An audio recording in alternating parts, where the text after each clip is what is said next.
সবাইকে স্বাগতম আজকে টিউটোরিয়ালে। সো আজকে আমি আপনাদের সাথে আলোচনা করব এক্সটেনশন মেথড নিয়ে। সো এটাই হচ্ছে আমাদের আজকে tutorial topic, extension method. So চলেন আমরা আসলে এক্সটেনশন মেথড সম্পর্কে একটু আলোচনা করি বা পরিচিত হই। তো first of all, what is extension method? আসলে এক্সটেনশন মেথডটা কি, তাই না? So extension methods, as the name suggests, are additional method. Extension মেথডটা আসলে additional মেথড হিসেবে আমাকে সাজেস্ট করে। Extension methods allow you to inject additional methods without modifying the original class or interface. So extension মেথডটা allow করে আপনি নতুন একটা method যোগ করতে উইদাউট কোনো মডিফিকেশন ছাড়া অরিজিনাল ক্লাস অর ইন্টারফেসের মধ্যে। সাপোজ ধরুন আপনার একটা অরিজিনাল ক্লাস আছে, সো সেই ক্লাসের মধ্যে একটা এক্সট্রা মেথড আপনি চান। সো এক্সট্রা মেথডটা আপনি ওই ক্লাসে কোনো মডিফিকেশন ছাড়াই আপনি ওই মেথডটা অ্যাড করতে পারবেন। এটাকেই বলে আসলে extension method. Okay, so extension method can be added to your own custom class. So extension method আমরা আসলে অ্যাড করতে পারি আমাদের নিজেদের কাস্টম ক্লাসে, .NET framework classes or third party classes or interface. Third party class বলতে suppose ধরেন কোন একটা লাইব্রেরি আছে, সো লাইব্রেরি একটা ক্লাস আছে, সো ওই ক্লাসটা আপনাকে আসলে স্যাটিসফাই না, সো আপনার মনে হয় যে আর একটা মেথড আপনার দরকার, আপনি চাইলে তখন এই কাজটুকু করতে পারেন, একটা মেথড এক্সটেন্ড করতে পারেন। সো সেটাই হবে আসলে এক্সটেনশন মেথড। সো শুধু ক্লাসের ক্ষেত্রে আমরা পারি, ব্যাপারটা এরকম না। সো ইন্টারফেসের ক্ষেত্রেও চাইলে আমরা মেথডটা এক্সটেনশন আমরা আমাদের মতো করে ইনজেক্ট করতে পারি অথবা অ্যাড করে নিতে পারি ওই পার্টিকুলার ক্লাস ও ইন্টারফেসের মধ্যে কোনো চেঞ্জ ছাড়াই। সো এইটাই হচ্ছে আসলে এক্সটেনশন মেথড। তো এরকম পরবর্তীতে অনেক কাজে লাগবে। হয় সাপোজ হয়তো যারা লার্নিং স্টেজে আছেন, বিগিনার লেভেলে আছেন, তাদের হয়তো ব্যাপারটা দরকার হয় না। সো যখন অ্যাডভান্স লেভেলে কাজ করবেন, অনেক বড় অটোমেশন সিস্টেমে কাজ করবেন, তখন দেখা গেছে অনেক সময় অনেকে লাইব্রেরি নিয়ে কাজ করে। সো যখন লাইব্রেরি নিয়ে কাজ করে, ওই লাইব্রেরি যখন কোনো কারো বানানো একটা লাইব্রেরি আপনি ইউজ করবেন, তখন তো ওর আসলে ওর ক্লাসের অ্যাক্সেস আপনি পাবেন না। সো তখন যখন মনে হবে ওই ক্লাসের মধ্যে আপনার একটা এক্সট্রা মেথড দরকার, তখন আপনি চাইলে এটা ইউজ করতে পারেন। ওকে, সো অফকোর্স পরবর্তীতে এটা কাজে লাগবে, জেনে রাখা খুবই ভালো। সো আমরা জানলাম এক্সটেনশন মেথড কি। চলে আসলাম পরবর্তী স্লাইডে। ওর কিছু ইম্পর্ট্যান্ট পয়েন্ট এগুলো আমরা জানবো এক্সটেনশন মেথড সম্পর্কে। So first of all, it must be located in a static class. Of course এটা আপনাকে স্ট্যাটিক ক্লাস হইতে হবে। সাপোজ আপনার একটা ক্লাস আছে, সাপোজ ধরেন পার্সন বলে, সাপোজ সো পার্সন ক্লাসের মধ্যে ওর প্রপার্টি আছে, ফিল্ড আছে, ওর মেথড আছে, অনেক কিছু আছে, তারপরেও মনে হচ্ছে আপনার একটা এক্সট্রা মেথড লাগবে। সো আপনি পার্সন ক্লাসে কোনো চেঞ্জ করবেন না, আপনার একটা এক্সট্রা মেথড লাগবে, বা পার্সন ক্লাস আপনি কোনো অ্যাক্সেসই পাবেন না। সাপোজ পার্সন ক্লাস আপনি চেঞ্জ করতে পারবেন না, এখন আপনি পার্সন ক্লাসে একটা এক্সট্রা মেথড অ্যাড করতে চান। ওকে, যেহেতু একটা মেথড অ্যাড করতে চান, অফকোর্স আপনাকে নতুন একটা ক্লাস নিতে হবে। সো সেই ক্লাসের টাইপটা অফকোর্স ক্লাসের আগে স্ট্যাটিক থাকতে হবে, স্ট্যাটিক ক্লাস নিতে হবে।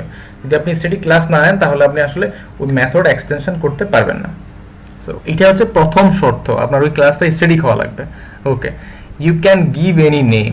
সো আপনি যেই ক্লাসটা নেবেন, আপনি যেই কোনো নাম দিতে পারবেন অফ ফর দ্য ক্লাস। ওই ক্লাসটা আপনি যা নেবেন সেটা যেই কোনো নাম দিতে পারবেন।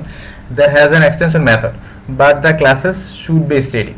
বাট আপনি যেই কোনো নাম দিতে পারবেন, বাট অফকোর্স আপনার ক্লাসটা আসলে স্ট্যাটিক হওয়া লাগবে, যেটা আমি অলরেডি বলে আসছি। আপনি ওই ক্লাসের নাম নিয়ে কোনো প্রবলেম না, যে কোনো নাম নিতে পারবেন, বাট ক্লাসটা স্ট্যাটিক হওয়া লাগবে। Okay, third, it uses the this keyword as the first parameter with a type in .NET, and this method will called by a given type instance on the client side. Okay, আপনি যখন ওই মেথডটার parameter থাকবে of course, তাই না? So যখন আপনি parameter দিবেন, of course প্রথম যেই প্যারামিটারটা থাকবে, সেই প্রথম প্যারামিটার আগে অফকোর্স দিস লিখতে হবে, দিস লিখতে হবে, প্রথম প্যারামিটারের আগে দিস লিখে দিতে হবে। সো যখন আপনি দিস লিখে দিবেন, ওই প্যারামিটারটা যেই টাইপের, সো আপনি ওই টাইপের যদি ইনস্ট্যান্স ক্রিয়েট করেন, ইনস্ট্যান্স ক্রিয়েট করলে আপনি ওর অবজেক্ট ডট দিলেই আপনি ওই মেথডটা অ্যাক্সেস পেয়ে যাবেন। সো আমরা পরবর্তীতে কোডে যখন আলোচনা করব, আশা করি ক্লিয়ার হয়ে যায় ব্যাপারটা। আমরা জেনে রাখি যে অফকোর্স আমাকে দিস কিওয়ার্ড ইউজ করতে হয় ফার্স্ট প্যারামিটার আগে। আমরা ফার্স্ট প্যারামিটার আগে আমরা দিস কিওয়ার্ড ইউজ করব, এটা হচ্ছে আমাদের তৃতীয় শর্ত। Okay, it also shown by Visual Studio Intelligence. So when we press the dot after a type instance, then it comes in Visual Studio Intelligence. Okay, so এটা আসলে Visual Studio Intelligence সাপোর্ট দেয়। Suppose আপনি যখন dot press করবেন, ওই object বা ইনস্ট্যান্সের পর dot দিবেন, ডট দিলে ও আমরা কি দেখতে পাই, ওর সকল প্রপার্টি দেখতে পাই। সো ওর সকল প্রপার্টির পর আপনি যে এই ক্লাসের মধ্যে এই একটা মেথড এক্সটেন্ড করলেন সেটাও আপনি দেখতে পাবেন। ওকে, finally an extension method should be in the same namespace.